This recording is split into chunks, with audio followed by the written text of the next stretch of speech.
Assalamualaikum warahmatullahi wabarakatuh. Saya Siti Asinurafiah bersama teman saya Rani Nurani. Kami dari kelompok 10 akan mempresentasikan materi mengenai Pancasila sebagai paradigma politik, hukum, ekonomi, pertahanan, dan keamanan. Yang pertama, ada pengertian paradigma. Paradigma adalah cara pandang orang terhadap diri dan lingkungannya yang akan mempengaruhinya dalam berpikir atau kognitif, bersikap atau afektif, dan bertingkah laku. Kaitannya Pancasila dengan paradigma.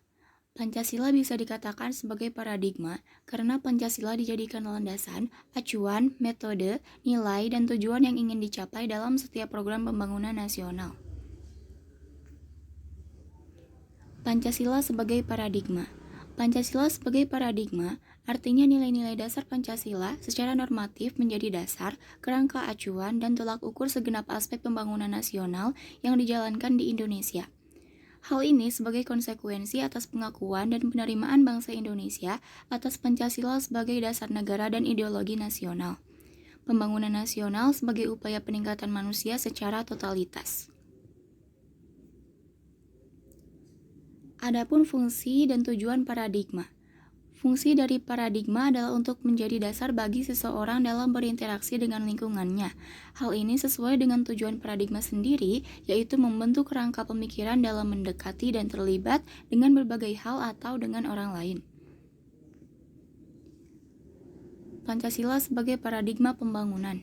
Secara filosofis, hakikat kedudukan Pancasila sebagai paradigma pembangunan nasional mengandung suatu konsekuensi bahwa dalam segala aspek pembangunan nasional, kita harus mendasarkan pada hakikat nilai-nilai sila-sila Pancasila. Dalam Pancasila itu sendiri terdapat paradigma pembangunan diantaranya meliputi Pancasila sebagai paradigma di bidang politik, di bidang hukum, di bidang ekonomi, dan di bidang pertahanan dan keamanan. Pertama, Pancasila sebagai paradigma di bidang politik.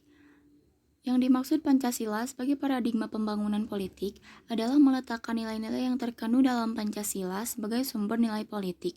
Sumber nilai politik harus mengacu pada nilai-nilai Pancasila, terutama sila keempat, di mana semua praktik-praktik politik harus berkembang atas asas kerakyatan.